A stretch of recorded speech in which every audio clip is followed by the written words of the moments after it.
안녕하십니까. 이번에 카이텍 수학학원에서 이번 겨울학기 예비고일 베타반을 담당하게 된 전재우 선생님입니다. 이 영상을 찍는 이유는 아이들이 굉장히 중요한 겨울방학을 보내는 것만큼 어떻게 수업을 진행을 할 것이며 어떤 마음가짐으로 우리가 대비를 해야 되는 것인지에 대한 대략적인 발표라고 생각을 해주시면 좋을 것 같습니다. 양력이고요. 제 경력이고 현재는 지금 이제 카이텍에서 이제 수학을 가르치고 있고 보시다시피 많은 학원에서 충분히 이제 고등 학생들을 많이 가르치다가 지금 현재 이렇게 새롭게 담당을 하게 되었습니다. 나중에 한번 봐보시면 일단은 저희가 이제 조금 설명을 하기 전에 앞서서 중3에서 고1로 넘어가는 중요한 시기인 만큼 아무래도 좀 변화가 좀 많이 있죠. 중학교 때는 대표적으로 90점이 넘으면 A가 나옵니다. 그러니까 소위 말하는 이제 절대평가죠. 근데 이제 고등학교 때는 내가 남들보다 얼마나 더 우월하게 잘하는지를 상대적으로 평가하는 곳이기 때문에 그 퍼센티지 안에 들어야 된다는 굉장히 큰 스트레스 안에서 아이들이 좀 생각을 하게 됩니다. 그래서 고등학교를 올라가게 되면 어떤 생활을 하게 되는지를 월별로 정리를 해서 먼저 조금 말씀을 좀 드릴게요. 알 필요가 있습니다. 고등학교 1학년 기준으로 해서 이제 월별로 고등학교 예상 스케줄을 갖다 좀 정리를 좀 했고요. 물론 학교마다 좀 상이할 수는 있습니다. 현재 지금 25년이죠, 그죠? 저희 이제 카이텍 수학학원은 이제 11월 24일, 25년 11월 24일서부터 시작을 해서 본격적으로 이제 고등부 대비를 들어가게 됩니다. 그때쯤이면 아마 중3 2학기 기말고사가 다 마무리가 되어 있을 거고요. 보시다시피 이제 25년 12월로 잡았어요. 12월서부터 시작해서 1월, 2월 이렇게 3개월을 이제 보통 이제 겨울방학으로 진행이 됩니다. 근데 여기서 이제 조심하셔야 되는 부분이 뭐냐면 12월 달에는 크리스마스가 있고요. 그리고 1월인지 2월인지 제가 지금 확인은 못했는데 설날이 있습니다. 그러다 보니까 보통 이제 심지어 이제 2월 달에는 이제 날수가 조금 적기도 하고요. 그러다 보니까 이제 정확하게 꽉 채우는 3개월이 아닙니다. 겨울방학. 보통 이제 한 2달 반 정도라고 순수하게 공부를 할 수 있는 기간은 온전하게 집중을 딱 해서 할 수 있는 그 기간은 2달 반이라고 생각을 해주시면 좋을 것 같고요. 이따가 이제 뒤에서 이제 쭉 그 다음 기간에 대해서 이제 설명을 좀 할 건데, 겨울방학이 그나마 온전하게 공부를 할 수 있는 그 기간이에요. 그 2달 반이 그나마 제일 깁니다. 하나하나 좀 설명을 좀 할게요. 자, 고등학교 1학년입니다. 3월 달에 이제 들어가면 이제 어떤 일이 일어나면은 동아리 관련돼서 선택을 해야 되는 것이 오게 돼요. 물론 전부 다 동아리 활동을 하는 거는 아닐 수도 있지만 보통 이제 2학년 선배들이 1학년들한테 이제 보통 동아리 좀 들으라고 이게 조금 이제 홍보도 좀 많이 하는 그 기간이에요. 그러다 보면은 면접도 가야 되고 그걸 또 준비를 하고 이런 경우도 이제 부지기수 발생을 하거든요. 그러다 보니까 이제 또 3월이 한 일주 정도는 또 날아갑니다. 네, 안타깝게도. 그리고 또 이제 따뜻해졌잖아요. 따뜻해져서 벚꽃도 피고 이제 춥다가 이제 따뜻해지면서 조금 해이해지기도 합니다. 네. 그렇게 해서 이제 4월로 넘어가게 되고요. 보통 이제 4말 5초에 1학기 중간고사를 진행을 하게 됩니다. 그러니 지금 여기 1학기 중간고사만 보더라도 겨울방학이랑 별로 차이가 안 나죠. 네, 기간이 별로 차이가 안 나요. 그러니까 결국 겨울방학 때 얼마나 했냐가 이 1학기 중간고사와 1학기 기말고사를 결정 짓는다고 해도 과언이 아니죠.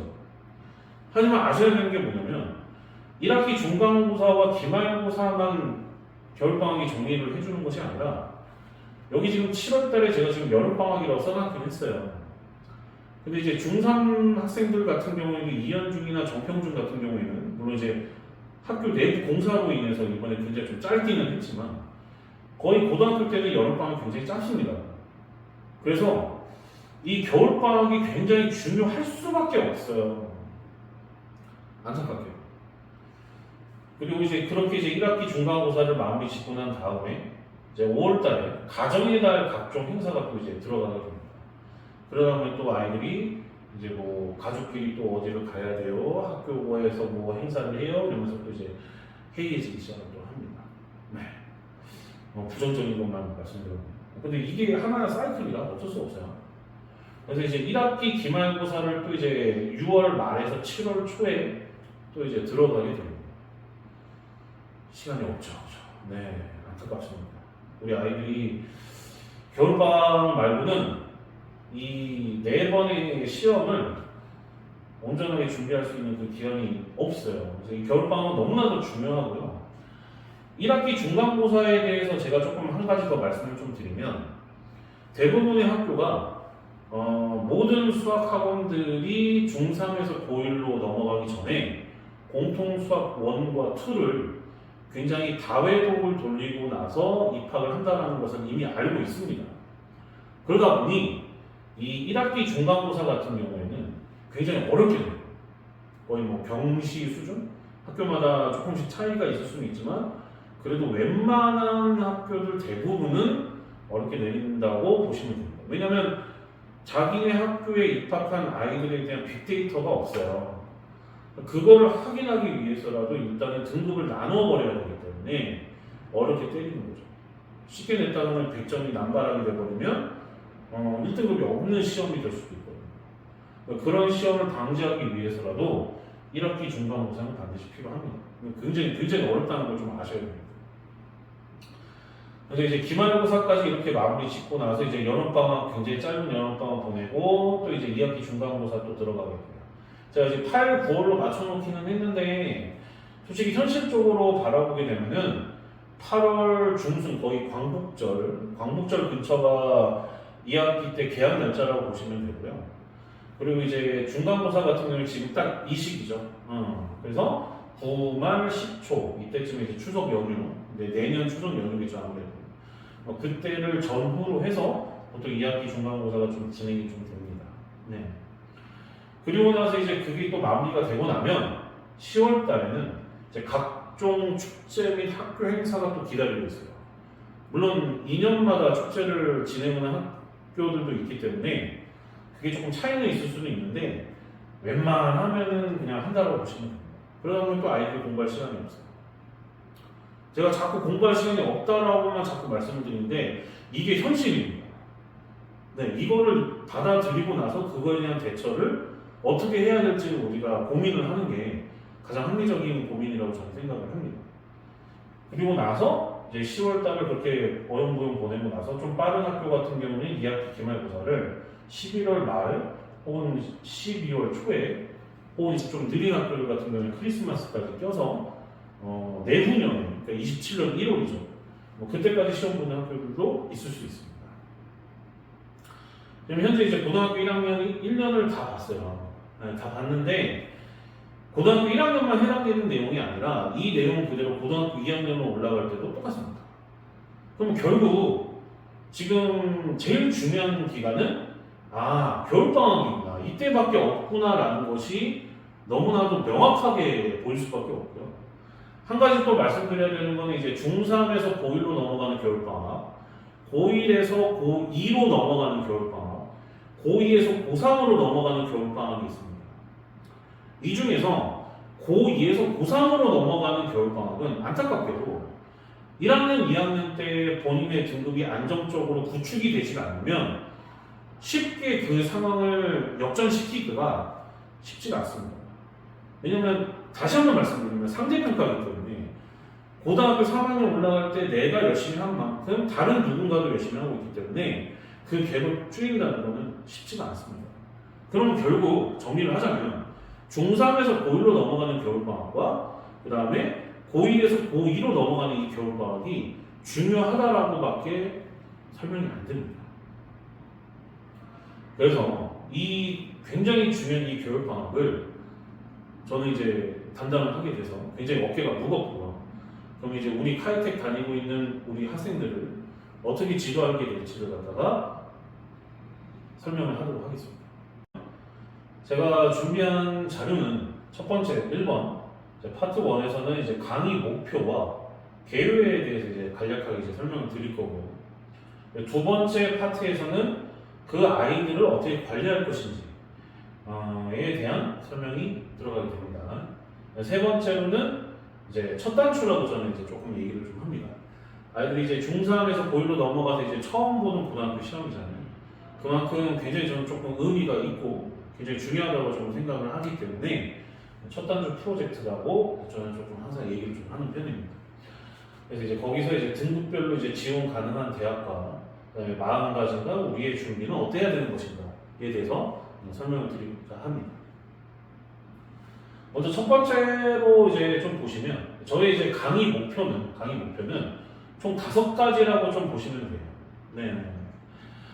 중등에서 고등으로 연결되는 커넥션 강화.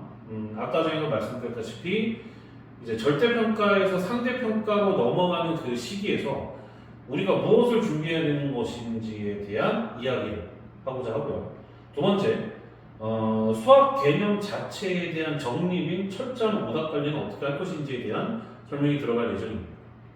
세 번째, 그러면서 이제 심화기출은 당연히 수직권, 분당권, 강남권 위주로 좀 어렵게 대비가 당연히 들어갈 예정이고요. 제 경력에서 조금 보시다시피 아시겠지만 제가 이제 수지 지역이 비평준화일 때서부터 수지 지역을 마음껏 지냈었던 선생님입니다.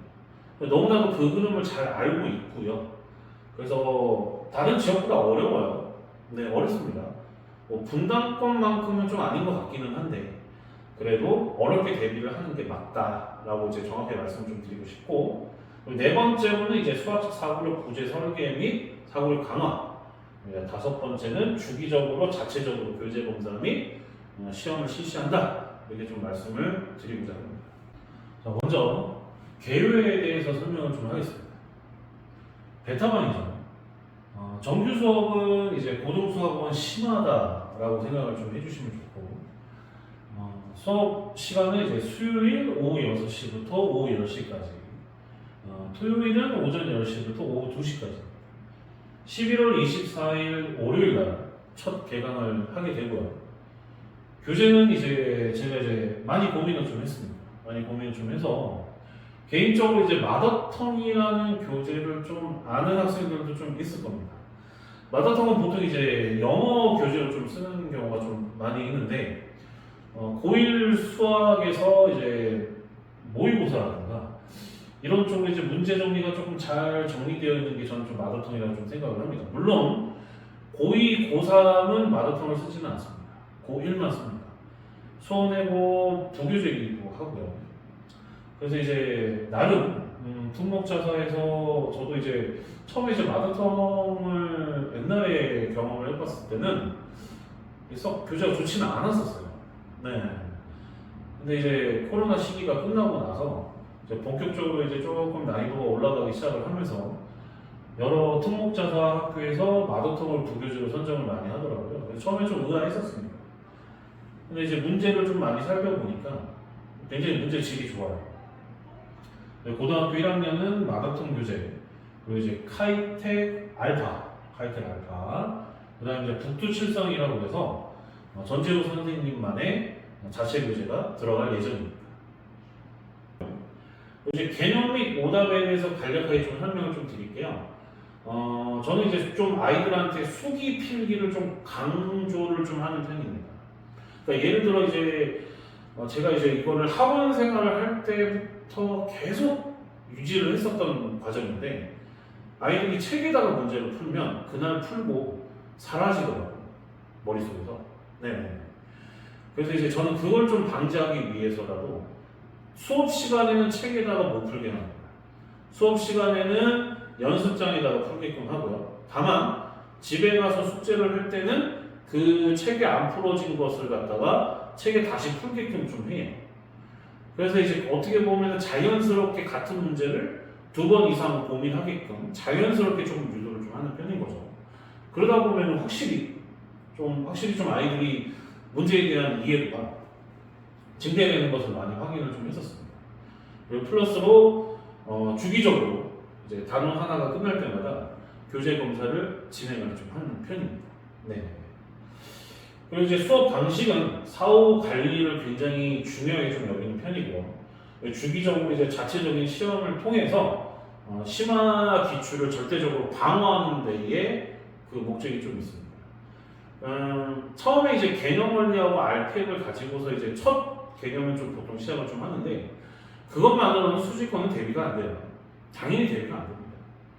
그래서 이제 그런 것들이 심화 기출로 어떻게 연결되는지는 수업 시간에 아이들한테 좀 얘기를 좀 하는 편이고, 그리고 이제 어려운 문제들을 많이 다룸으로 인해서 충분히 대비가 될 수 있게끔 이렇게 좀 진행을 하는 편이다 라고 이렇게 알아주시면 좋을 것 같아요. 참고로 이제 정규 수업 2번만으로는 이제 좀 부족할 수가 좀 있어요. 네네. 그래서 이제 토요일 같은 경우에 2시 이후에 클리닉 수업, 소위 말하는 뭐 이제 잘 안 되는 아이들 같은 경우에 따로 불러서 진단받는 그런 시간을 갖다가 2시부터 6시까지 마련해놨다라는 거는 참고해서 알아두시면 좋을 것 같습니다. 그래서 이제 다음 페이지를 봐보면 제가 아까 전에 설명드렸었던 그 개념 및 오답을 수기 필기를 통해서 꼼꼼한 정리 및 주기적 검사를 한다라고 제가 말씀을 드렸잖아요. 현재 지금 제가 가르치고 있는 아이들이 어떻게 하고 있는지를 지금 보여드리려고 합니다.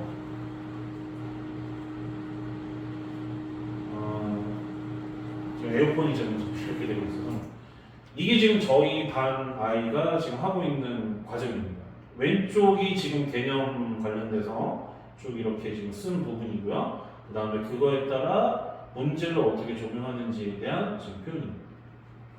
노트는 이제 가끔 이렇게 여쭤보시는 분들이 계시더라고요. 이제 유선이냐, 무선이냐, 아니면 수학 전용 오답 노트를 따로 준비를 했느냐. 네, 전혀 무방합니다. 그냥 책에다 푸는 게 싫은 것 뿐인 겁니다. 네. 그래서 그렇게 노트를 갖다 아무거나 준비를 해주셔도 되고요. 노트가 준비가 되면 앞부분에는 이 개념, 이런 개념들을 좀 쓰게끔 하고 뒷부분에는 이제 이렇게 풀이를 작성하게끔 이렇게 좀 합니다. 그러니까 이 문제를 집에 가서 한 번 더 푸는 거예요.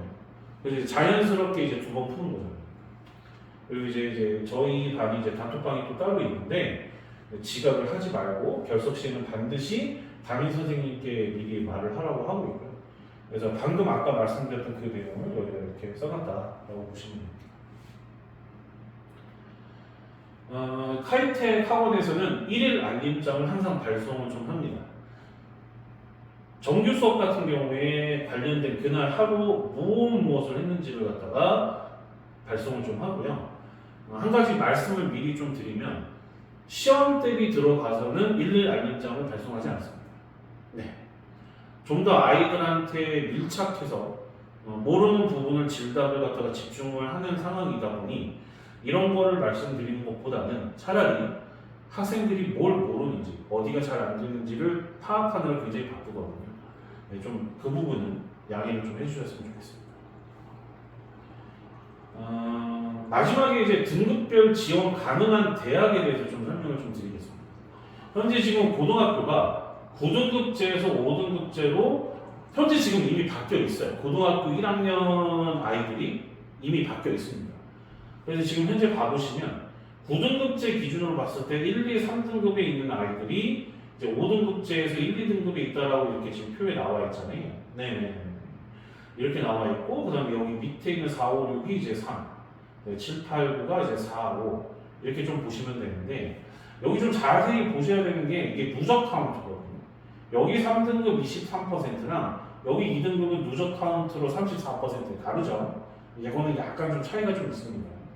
조금 더 이해되시기 편하게 등급별로 이제 좀 설명을 좀 드리면 지원 가능한 대학, 현재 지금 5등급 제도로 봤을 때 1등급, 그러니까 1등급이 1.0 말하는 거예요. 그러니까 쭉 나오면은 중학교 3학년 때도 간이신이 나오는 것처럼 고등학교 3학년 때도 간이신이 나오거든요. 그거를 갖다 환산했었을 때 보통 이 정도 되고 1.1은 이제 이렇게 되고 1.2는 이렇게, 1.3은 이렇게, 1.4는 이렇게, 네 이렇게 됩니다. 어마어마하죠. 네. 그래서 간혹 현재 지금 5등급제인 고1 아이들, 중3 아이들은 이제 예비 고1이라고 했었을 때, 이제 예비 고2 아이들이죠. 예비 고2 아이들이 시험에서 이제 2등급을 맞고 굉장히 좋아하기도 한다라는 말을 들은 적이 있습니다. 조금은 경각심을 가질 필요가 있다고 보고. 네, 여기 보시다시피. 그래서 이가 어떻게 보면 아이들 입장에서는 굉장히 열심히 해서 자기가 이제 2등급이 나와서 앞으로 더 열심히 하겠다. 그런 의미의 기분 좋으면 괜찮죠. 하지만 2등급이면 마치 반에서 2등한 것 같은 그런 착각을 하는 경우가 있는데 그거는 조금 경계를 해야 되는 부분이다라는 거를 미리 좀 알고 공부를 하는 게 좋습니다. 근데 저희의 마음가짐과 준비는 이건 항상 똑같았었던 것 같아요. 제가 이제 학원 생활했을 때도 항상 똑같았었던 것 같은데 첫 번째, 네, 고등수학은 중등수학과 완전히 다르다. 네. 중등에서 좀 한다 하던 학생들도 고등에 오면 벽을 느낀다. 굉장히 많이 느낍니다. 하지만 절대 포기를 금지한다. 네, 포기하는 순간 타과목 가지고 흔들릴 가능성이 매우 높다. 그 다음 두 번째, 가장 험난한 구간이다. 네, 맞습니다. 이때 어떻게 보냈느냐에 따라 고등학교 2학년, 3학년 때 수학, 아까 전에 제가 설명드렸던 부분 있잖아요. 네, 그때 안정적으로 그 등급 안에 들어가냐 안 들어가냐를 결정짓기 때문에 저는 고1 수학이 굉장히 중요하다고 좀 생각을 좀 하는 편입니다. 세 번째, 물리적인 연습량이 답입니다. 많이 해야 돼요. 많이 해야 되고 개념 이해는 별로 어렵지 않아요. 요즘 너무나도 인터넷이 잘 돼 있잖아요. 어렵지 않습니다. 하지만 그 문제를 어떻게 적용하는지는 상황에 따라 완전히 달라질 수가 있습니다. 그래서 이제 손이 반사적으로 움직이는 경지까지 가야 저는 그 반복 훈련이 굉장히 중요하다고 좀 생각을 해서 아이들이 시험 대비 들어갈 때쯤에는 그 정도까지는 저는 좀 만들어 놓는 편입니다. 그리고 마지막으로 저는 좀 이제 조금 이제 직접적으로 조금 말씀을 좀 드리는 거지만 저는 좀 아이들을 좀 될 때까지 괴롭히는 스타일입니다. 네. 왜냐면 이제 취미가 아니고 이제는 본업이거든요. 학생들은 대학이 거의 내일별로 결정되는 아까 같은 이 상황 속에서 결정이 되는 이런 상황이기 때문에 어떻게 하실 것인지에 대해서 충분히 버틸 준비가 되어 있어야 된다고 저는 생각해요. 아예 그럴 각오가 없으면 시작을 하지 마라. 하지만 그 각오를 갖고 시작을 하면 전재현 쌤은 여러분들을 절대 버리지 않습니다. 여기까지가 이제 저희 반이 어떻게 수업을 진도 나가는지에 대한 설명이고요. 많은 어려운 문제를 풀어야 되고 굉장히 촘촘한 관리가 좀 필요하다고 좀 생각을 해요. 어려울 겁니다. 힘들 거예요. 많이 힘들 거고 정말 진짜 여러 가지 많은 일들이 있을 텐데 그래도 제가 굉장히 아이들을 조금 밀착해서 관리를 좀 하는 편입니다. 될 때까지 조금 가르치는 편입니다. 그래서 이번 겨울방학 때 굉장히 중요하다는 걸 너무나도 잘 알고 있기 때문에 정말 성심성의껏 아이들을 가르쳐서 좋은 결과를 보답하도록 하겠습니다. 감사합니다.